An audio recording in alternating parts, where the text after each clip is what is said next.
నమస్తే, welcome to our channel. ప్రముఖ ఆధ్యాత్మికవేత్త, ఆస్ట్రాలజర్ ఫణి భాస్కర్ శర్మ గారు ఉన్నారు. వారితో మాట్లాడదాం. నమస్తే సార్. నమస్తే అమ్మా. ఫిబ్రవరి నెల మాస ఫలితాల్లో భాగంగా ద్వాదశ రాశులకి ఎలా ఉందో చూస్తున్నామండి. దానిలో భాగంగా తులారాశి వారికి ఫిబ్రవరి నెల ఎలా ఉందో చెప్పండి. నమస్తే అమ్మా. శ్రీ గురుభ్యో నమః. ముందుగా మా తల్లిదండ్రులకు నమస్కారాలు, అలాగే మా గురుదేవులకు కూడా నమస్కారం తెలుపుకుంటూ, ముఖ్యంగా మనకి ప్రతి నెలా కూడా గ్రహస్థితి అనేది ఒకటి ఉంటుంది. గోచారం ప్రతి గ్రహం కూడా వాటి పర్టికులర్ టైం ప్రకారం ప్రతి రాశిలోనూ సంచారం చేస్తూ ఉంటాం. మనం ఫిబ్రవరికి తీసుకున్నట్టయితే వృషభంలో గురువు, మిథునంలో కుజుడు, కన్యలో వచ్చేటప్పటికి కేతువు సంచారం జరుగుతోంది. మకరంలో రవి, బుధుడు, అలాగే కుంభంలో శని, చంద్రుడు, తర్వాత మీనంలో చివరిగా రాహువు, శుక్రుడు ఉంటారు.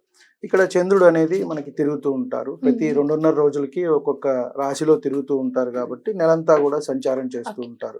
మిగతా గ్రహాలన్నిటికీ 30 రోజులు, 45 రోజులు అలా వాటి పర్టికులర్గా ఉన్నాయి. ముందుగా తులారాశిలోకి వచ్చేటప్పటికి చిత్త 3, 4 పాదాలు, స్వాతి 4 పాదాల వారు, విశాఖ 1, 2, 3 పాదాల వారు వస్తారు. ముఖ్యంగా ఇక్కడ తీసుకుంటే చిత్త అన్నప్పుడు ఇది కుజ నక్షత్రం అమ్మ, స్వాతి అన్నప్పుడు రాహు నక్షత్రం, విశాఖ అన్నప్పుడు గురు నక్షత్రం. కాబట్టి మనకి ప్రతి దాంట్లో కూడా చాలా ఇది కొంతమంది అనుకుంటారు కానీ ఇది ఫలిస్తుందా, జ్యోతిషం నిజమా అని చెప్పని కానీ ఎంతో చక్కగా అమర్చారమ్మ. ఒక్కొక్క రాశిలో కూడా మిత్రశిత్తుత్వాలు చూసుకుంటూ ఏ నక్షత్రం ఎక్కడెక్కడ రావాలి, ఏమేమి ఎలా ఉండాలి అని మేషం నుంచి మీనం వరకు కూడా మహర్షులు మనకి ఒక అద్భుతమైన శాస్త్రాన్ని అనేది అందించారు.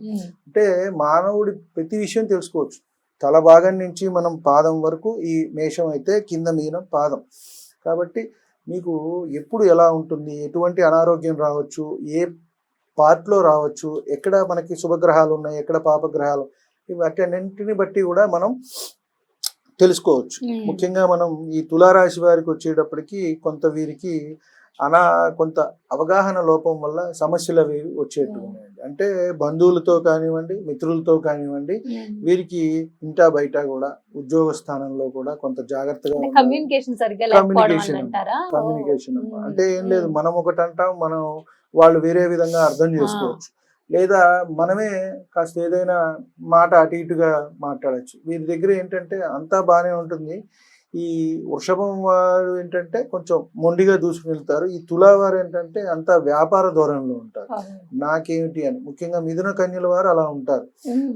నాకేమిటి, ఎంత వస్తుంది ఏంటి, ఒక పని చేశాను అంటే ఓకే నాకు ఒక 50 రూపాయలు వస్తుంది అంటే ఆ పని చేస్తా, లేదా చేయనంటారు. బుధుడు అంతా వ్యాపారం.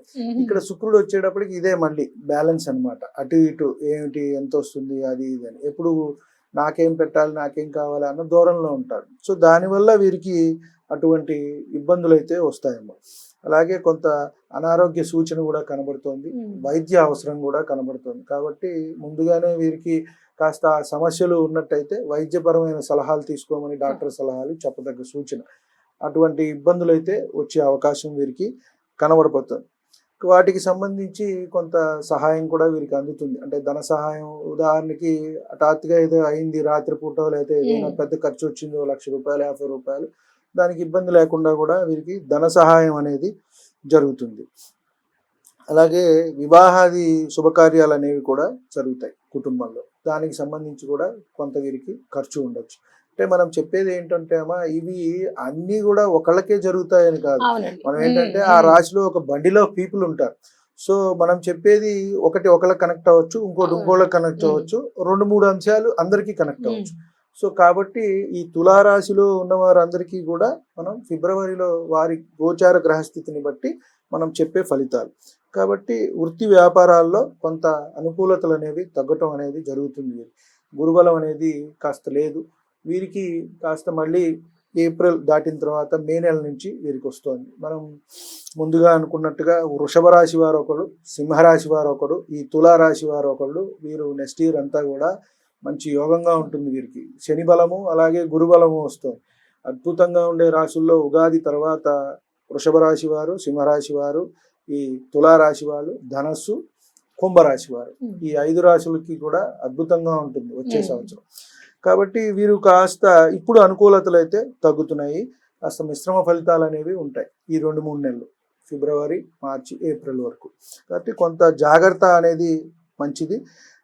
ఊహాలోకం నుంచి కొంచెం బయటికి రావటం, Hmm. Exact what is the position అనేది చూసుకోవటం అనేది వీరికి మంచిది. అంటే ఏదో వస్తుంది, ఏదో చేద్దాంలే, లేదా ఏదైనా వస్తే వాళ్ళు ఉన్నారులే. ఇప్పుడు తల్లి తండ్రి ఉన్నారనుకోండి, పిల్లలకి అంత బాధ్యత అనేది ఉండదు. అవునండి. మన ఖర్చు మనం పెట్టేసుకుందాంలే, నాన్న ఉన్నారు చూస్తారు చూస్తారు. అన్న ధోరణి ఉంటుంది. లేదు, అన్నదమ్ములు సహాయం చేస్తుంటారు కొంతమందికి, ఒకళ్ళ పరిస్థితి బాగోకపోతే, లేదు బావమరుదులు సపోర్ట్ చేస్తుంటారు.